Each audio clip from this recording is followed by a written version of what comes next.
When the book of Joshua opens, we are not standing on a battlefield. We are standing at a funeral. The man everyone thought was irreplaceable is gone. Moses, the shepherd of Israel, the voice on Sinai, the one who faced Pharaoh and did not flinch, has died right at the edge of the promise. That is one of the most honest pictures in the Bible. Sometimes God lets a leader finish right before the part everybody was waiting for. It makes us ask the question Israel had to ask: does the promise depend on the person, or does the promise depend on the God who spoke it? God answers that before Israel can panic. He speaks to Joshua the way he spoke to Moses. That is not filler language. That is God saying, I am still here. Leaders die. Covenants do not. Human lifespans end. God's purposes do not. The wisdom in Joshua 1 is that God does not apologize for moving on. He does not say, I am so sorry Moses did not make it. He says, Moses, my servant is dead, now arise. In other words, honor the past, but do not freeze in it. Grief is real, but grief is not Lord. God's mission is. This matters for every generation of believers. We all have a version of Moses in our minds. A pastor who shaped us, a parent who prayed us into faith, a founder who started the ministry, the church, the business. We look at them and think God was really with them. But now they are older, or gone, or moved, or the season has shifted. The temptation is to say, maybe that was the golden age. Maybe God did big things back then, and now we just maintain. Joshua is written to break that lie. God is not a God of golden ages. He is a God of unfolding faithfulness. What he began with Abraham, he continued with Moses, and what he began with Moses, he continues with Joshua. Notice also how God frames the land. He does not talk about it like a vacation property. He talks about it like a stage. I swore to your fathers I would give you this land. Why? Because through a people in a place under my presence, I will show the nations who I am. If Israel has land without God, they are only another tribe with nice borders. If Israel has God in the land God gives, then the land itself becomes a testimony. Every vineyard, every boundary stone, every city name says the God of Abraham is still moving history. That is why Joshua 1 is not just leadership notes. It is theology. It is God saying, I am committed to my story even when I change the actors.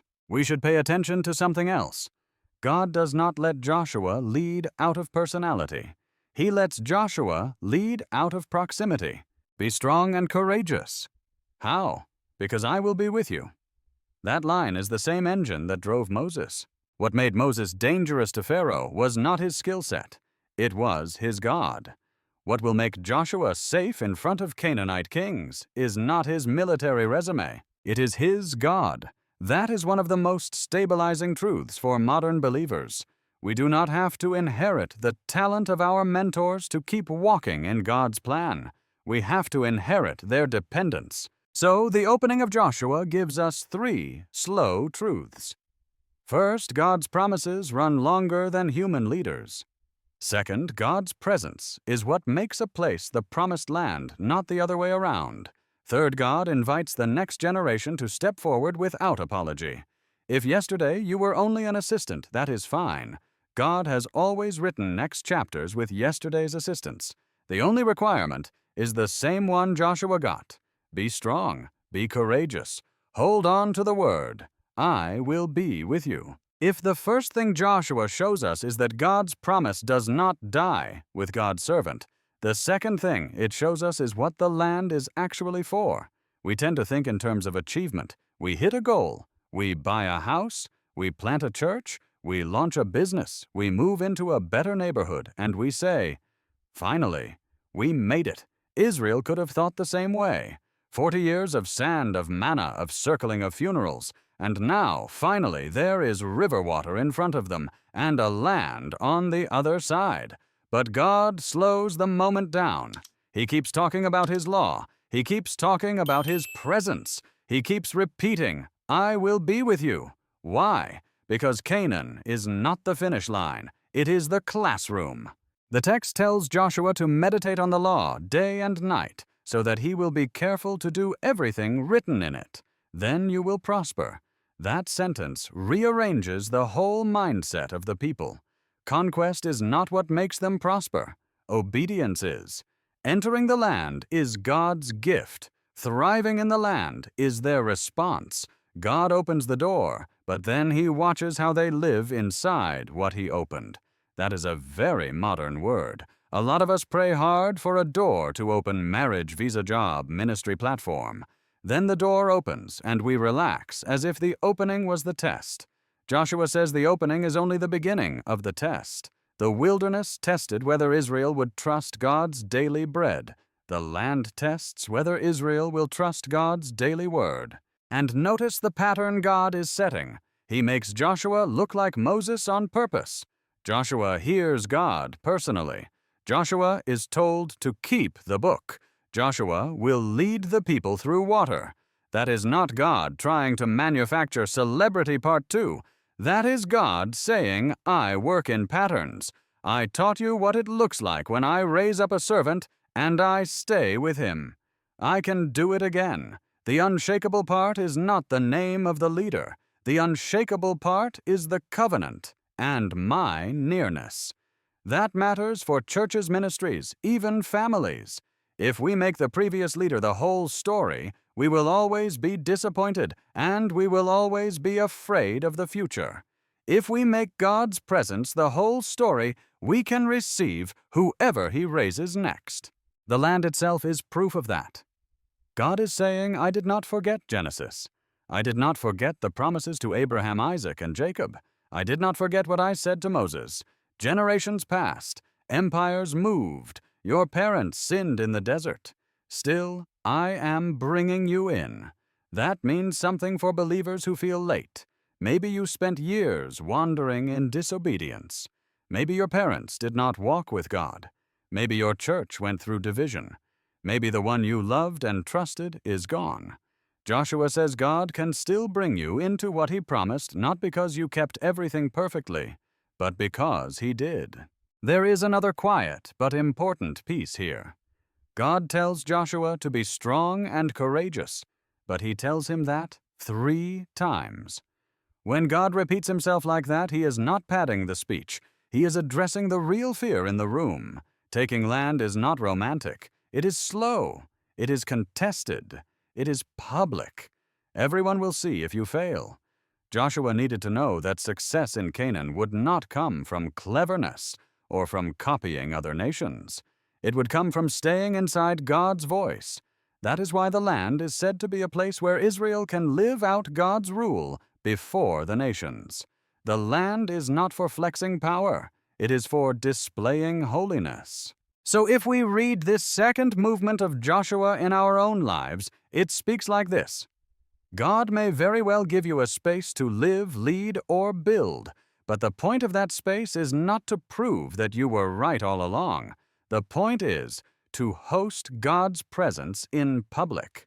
A marriage where God actually rule is a piece of Canaan. A business where integrity outruns profit is a piece of Canaan. A church that refuses to become a personality cult is a piece of Canaan. What makes it the promised land is not the size, the views, the revenue, or the fun. What makes it the promised land is that God is in it, and His word is obeyed there. Now comes the part most of us like to tell in Sunday school, the miracle crossing and the crazy battle plan. But we have to see what God is doing underneath.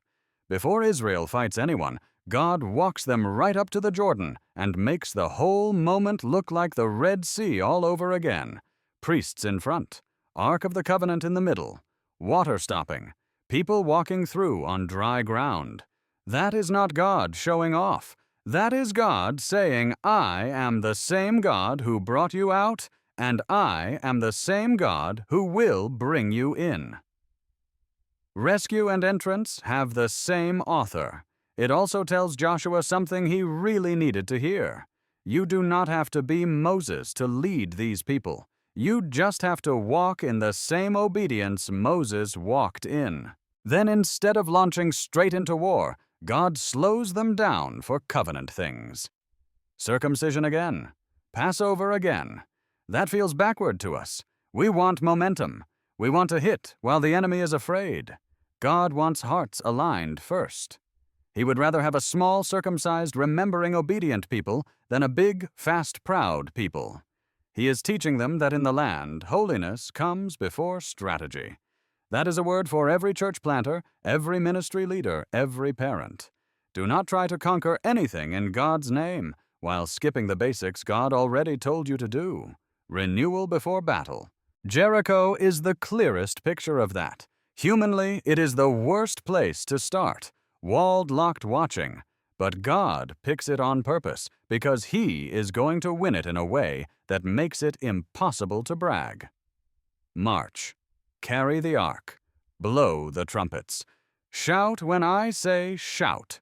That is not tactics. That is worship. That is God saying, I will fight, you will obey. And when they do exactly what He said, the walls fall. The message could not be louder. In the Promised Land, obedience is the weapon. Surrender is the strategy. Victory is not the reward for being fierce. Victory is the fruit of being yielded. That is incredibly practical for us. We often pray, God, tear down this wall, change this person, open this city, fix this family. And God often answers with something that sounds too simple or too slow. Forgive first. Go make it right. Stay pure. Tell the truth. Keep showing up. We think that cannot be the battle plan. That is just obedience. Joshua says, no, that is the battle plan. When God is the one fighting, your part is precision obedience. His part is power. Our problem is we reverse it. We want to control the power, and we get casual with the obedience. Joshua shows it is the other way around. So the third movement of this story teaches us to expect this pattern from God. He will bring you in with a miracle, so you remember who is in charge. He will remark you with covenant signs, so you remember whose you are. Then He will give you a victory that looks like worship to teach you that the safest way to live in your promised place is to keep doing exactly what He says, even when it does not look like war. Right after Jericho, the story flips. That is on purpose. If the book only showed us big walls falling, we would think life in the land is just one victory video after another. God will not let Israel believe that, so He lets them trip on something small to show them how the land really works. The next city is Ai. Compared to Jericho, it is nothing.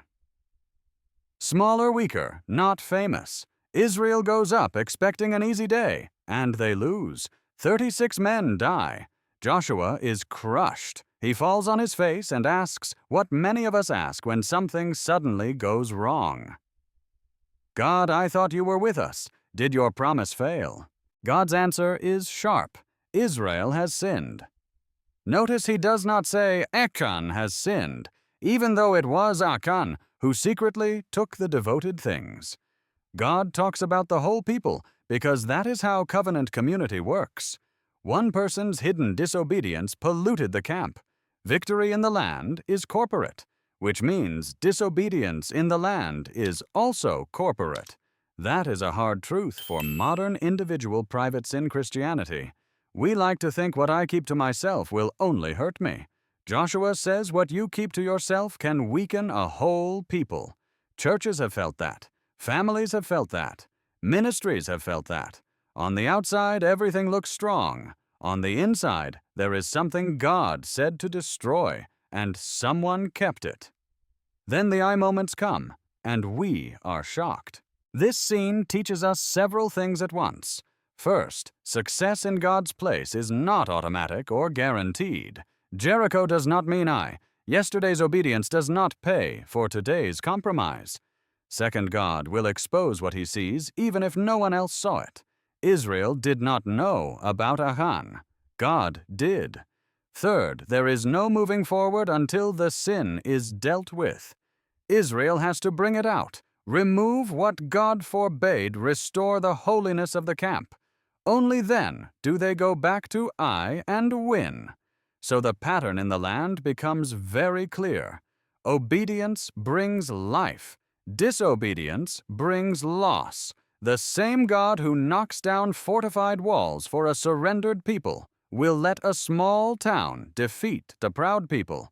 This is not God being moody. This is God protecting the meaning of the land. Remember, the land is supposed to be the stage where God's people live out His rule in front of the nations.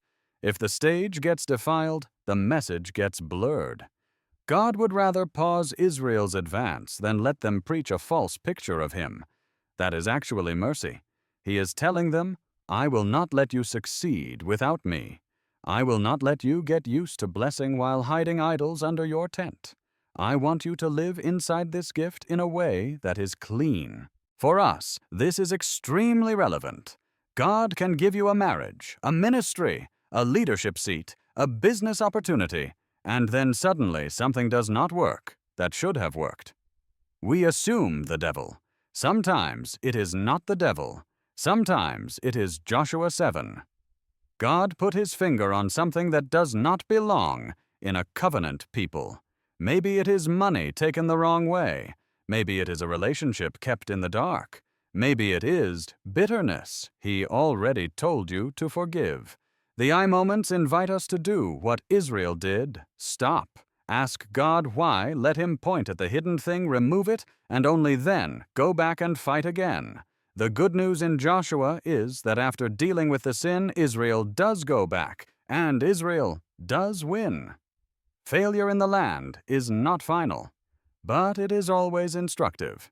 Now we arrive at the part that makes a lot of modern readers slow down or even back away the wars in Canaan.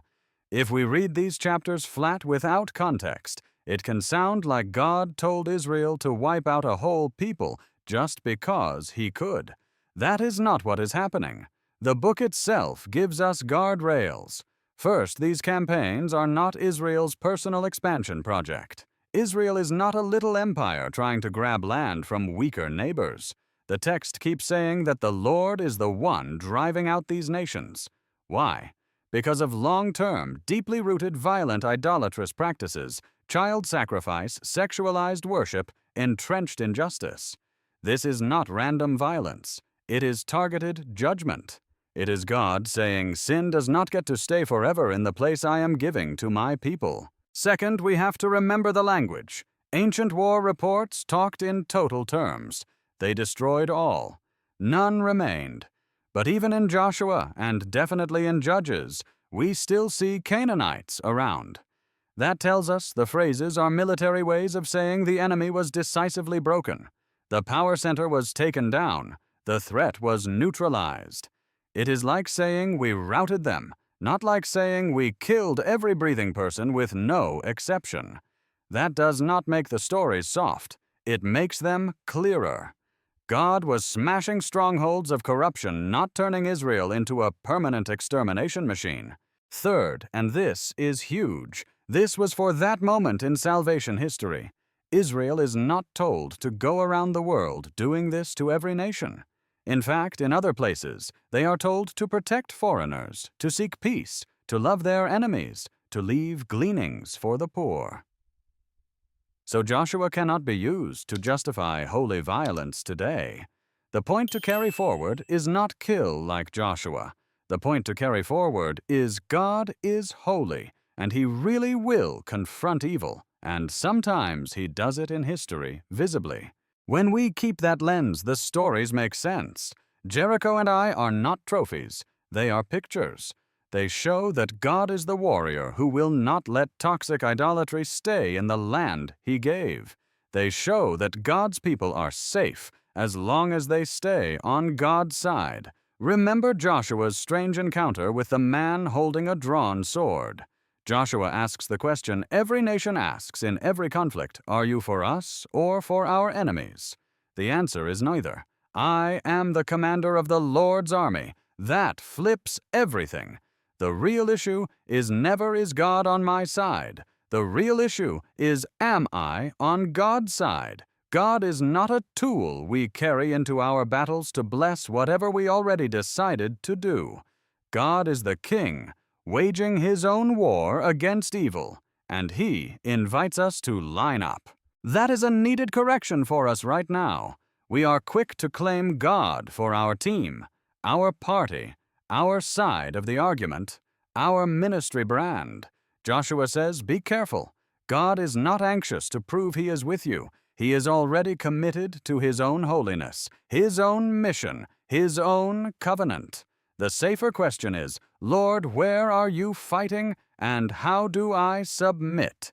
Because in Joshua, the people who stay under God's command win battles they should have lost, and the people who step out from under God's command lose battles they should have won. So this section of Joshua is not here to make us love violence. It is here to make us sober about holiness. God was clearing out a space where His people could actually live different. If they refused to live different, the text warns, God could treat them like the peoples He just judged. That is the sharp edge of the book. Privilege does not cancel accountability. Being God's people does not give you a free pass. It gives you a higher calling. After the southern and northern campaigns, the story does something most of us want to skip. It slows down. The battles that make good sermons fade into long lists of territories, borders, and who gets which city. At first glance, it reads like real estate paperwork. But in Joshua, this is the moment the promise becomes visible. For centuries, God said, I will give you this land. Now on parchment, tribe by tribe, family by family, He is doing exactly that.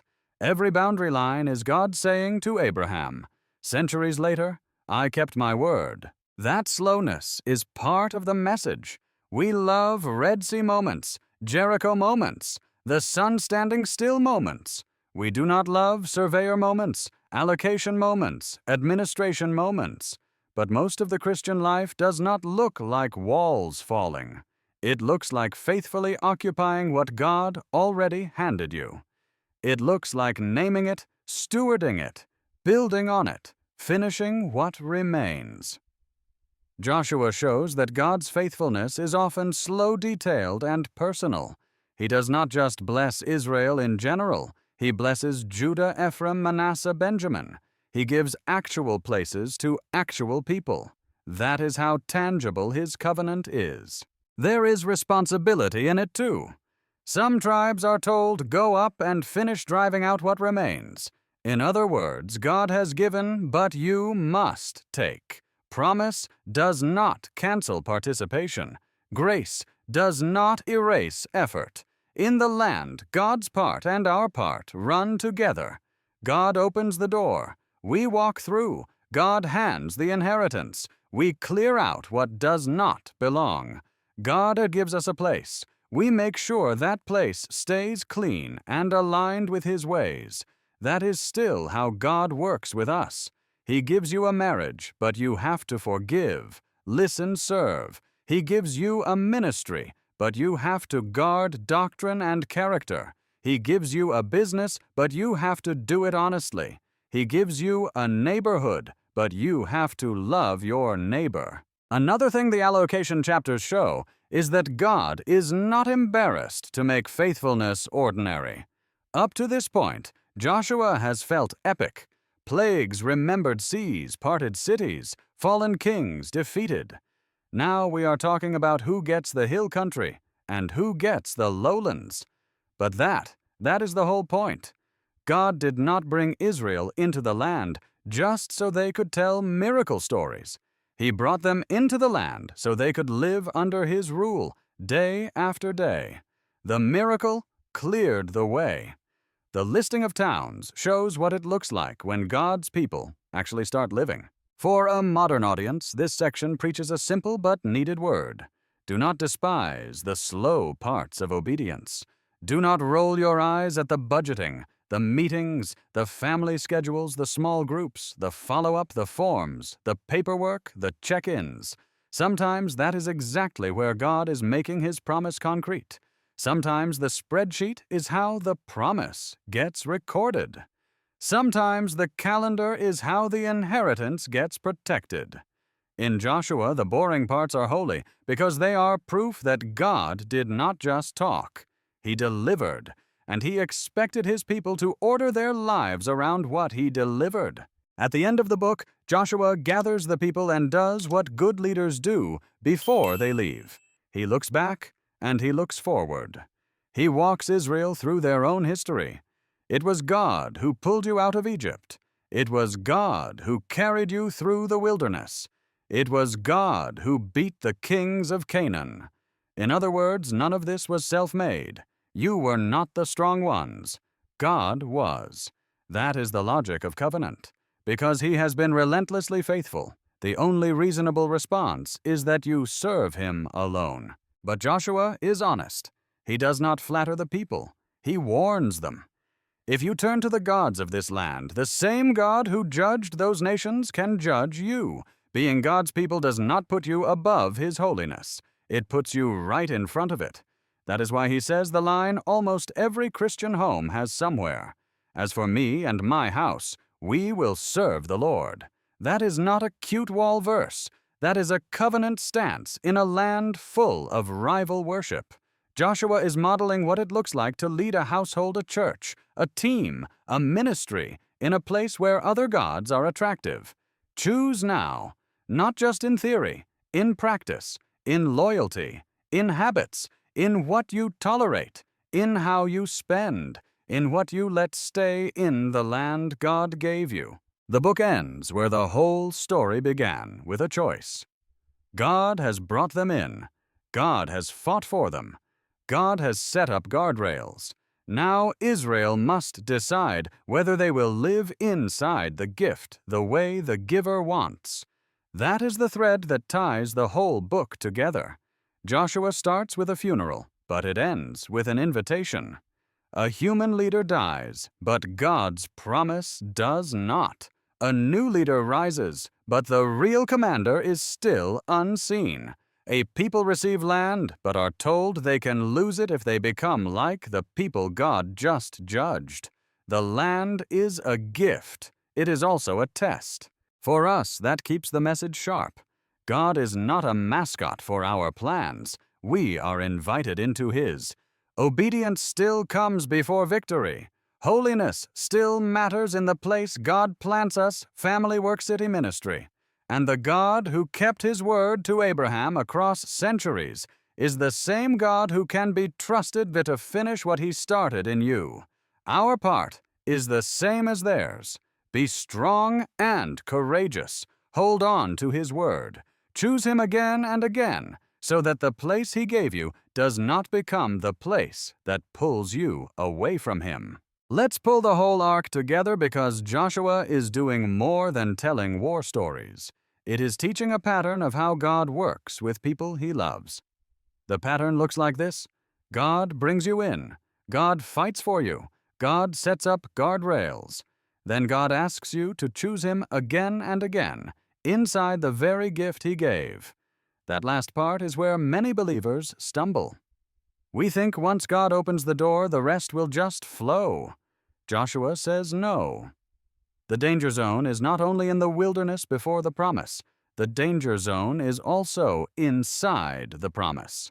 Joshua shows that gifts can be lost if they are not lived in God's way. Land can be lost. Influence can be lost. Ministry can be lost. Families can be lost. Not because God is unstable, but because God is holy and will not be dragged into our idols. The same God who judged Canaan will judge Israel, if Israel becomes Canaan. That is not cruelty. That is consistency. God does not have double standards. He cleared out evil to make room for His people.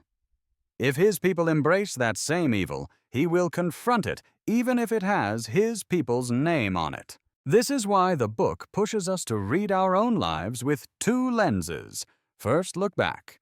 See how patient and long God has been. Maybe you had parents who did not walk with God, but He still found you. Maybe you wasted years in your own wilderness, and He still brought you to a better place. Maybe your church went through a death of a leader season and he still kept the lamp burning.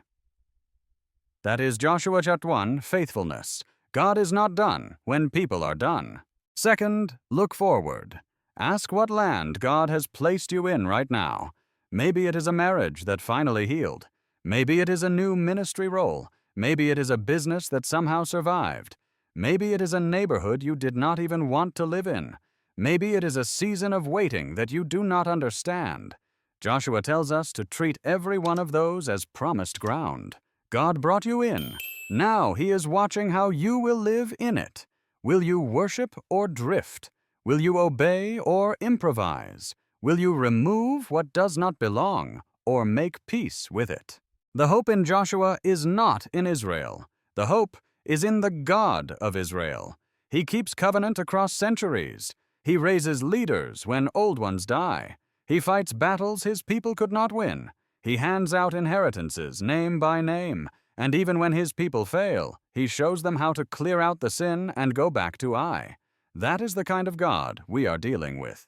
Not a God who quits, a God who finishes, which means our response can be like Joshua's. As for me and my house, we will serve the Lord, not because we are strong, because He has been, not because we never failed, because He never did. That is why the book of Joshua remains so useful for us, even though our battles are not against walled cities and Canaanite coalitions. The shape of life with God has not changed. He still invites ordinary people to step into things they did not build. He still asks yesterday's assistants to lead today's assignment. He still brings us through impossible waters, so we will remember His hand when the fighting starts.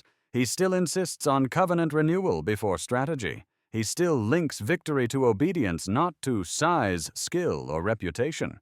He still refuses to be reduced to our side and instead calls us to stand on His. So, when you read Joshua today, read it as a mirror. Where has God already brought you in?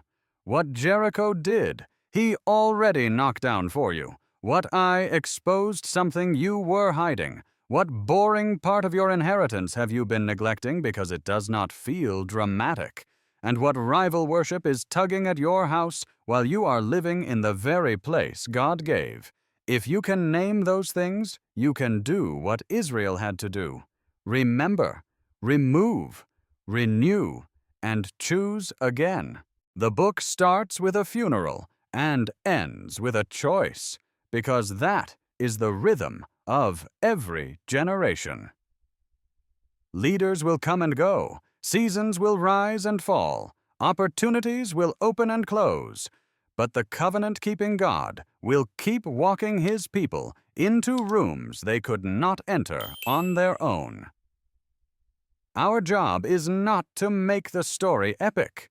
Our job is to stay faithful in the story He is already telling.